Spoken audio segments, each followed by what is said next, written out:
again. For once in my life, I can say that it hasn't been a while since I sat in front of a camera last. I think my brother's inside, probably super judging me for filming. Are you uploading it to YouTube? I will find your YouTube account. Why? They're boring videos. This is just for my personal enjoyment. Do you have viewers for people watching? No one watches them. Are you sure? Yes. What if someone found you? Good for them. I'm an interesting enough person. So, what's been going on? I was just sitting in math today and I was having a lot of thoughts and I just wanted to document them. You know, it was one of those, like, I could actually talk kind of deeply about this moments and I didn't want to forget it. I didn't want to let it go before I moved on to the next thing on my agenda. So, today I had a quiz in my calculus class. I'm in calculus AB. It's a hard class. It's an AP class. I've never really struggled with math before. Sometimes I've not fully understood concepts, but I can usually scrape away with a B or so. This is the first time in as long as I can remember that I have really not known what I'm doing whatsoever. We're in a derivatives unit for calculus. It started as like the derivative of x squared, which is 2x, and then escalated so quickly I didn't even see it happening, and it just, and I kind of stopped doing my homework and was unmotivated, and it was just a bad slip that lasted about a week. So now I am 4 assignments behind in math class, which is fabulous.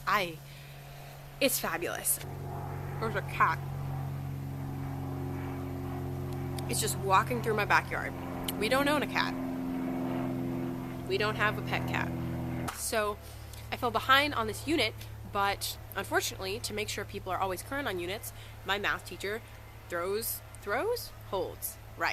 gives us quizzes. There was a quiz last Wednesday or Friday, and I got about like a 71% on it, and I told myself, it's okay, I'll just catch up over the weekend. I did not catch up over the weekend. I spent a lot of the weekend sleeping. Fast forward to today, Wednesday of the week after, there was a math quiz, and I wanted to have caught up by now so that I wouldn't fail 2 quizzes in a row, but I did. You know, technically the 71% was passing. I got a 68% on this one, so I was having so much anxiety over this quiz. I lost sleep so many nights in a row because I convinced myself that I would do my math homework, but honestly, after midnight, it is a wonder if I get anything done, especially calculus homework. I was having all this anxiety over the quiz throughout the course of the day, throughout the course of yesterday. I was freaking out because I thought it would be so monumental that I could not get an A in calculus, and that maybe if this trend kept up, I would get a C in calculus, or worse. But as I took the quiz, and I got it back, and I got 68% on it, this kind of cool, calm aura just kind of overtook me, like, okay, I failed this quiz, what's the next step to move on? And yes, I failed 2 quizzes in a row, and I've been sick and unmotivated lately, but that doesn't mean anything for my future. My future is entirely in my own hands. And as I was doing that half of the assignment after the quiz today in class, I started to understand the material, and I was starting to understand some of the material I had missed on the quiz. In one sense, it was frustrating to know that I had learned the material so shortly after the quiz when it would have been helpful, but on the other hand, I know that I'll be ready for the test itself, which is next week. So, I don't know, just reflections. Derivatives are really tedious and annoying though. It's like super frustrating. And I know I should stay motivated and diligent to finish high school strong. I have a pretty strong transcript and I don't want to like screw it up now senior year, but thinking a lot about this one math quiz which I was dreading so much and how it felt to get that grade back, I think I'm okay with it.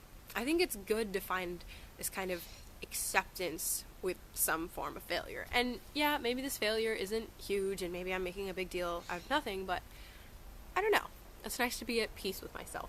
So if I get a B in an AP class my senior year of high school, I'll just say, okay, it was an AP class. Like, what do you expect? Maybe colleges won't like it, but I must be good enough for someone because I feel good enough for someone right now. I'm probably good enough for at least some college, and I'm feeling actually fine with myself right now. And it's weird because I haven't reflected this much on quizzes I've gotten B's or A's on. If I had gotten a C or a B or an A on this quiz, I would have just walked out of that room and not really learned anything. Ironically enough, the fact that I hadn't learned the material is making me learn more about myself. I think failure teaches you a lot more about yourself than success.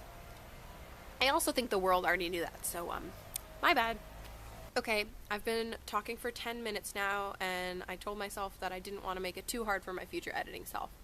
So I guess I'll say goodbye. Oh, one more thing just about my life.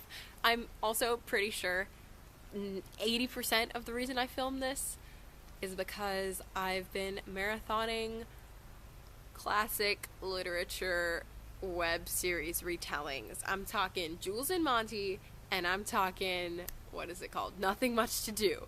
Oh my, Nothing Much to Do. It's so good. And I just want to be Beatrice now, I guess. So I guess that's why I'm filming it. But the other 20%, it was actually this epiphany of thought I had during 6th period. So those have been my thoughts for today. Thanks for watching, future Chloe, and probably no one else. Spider. It's gone. Okay. Bye!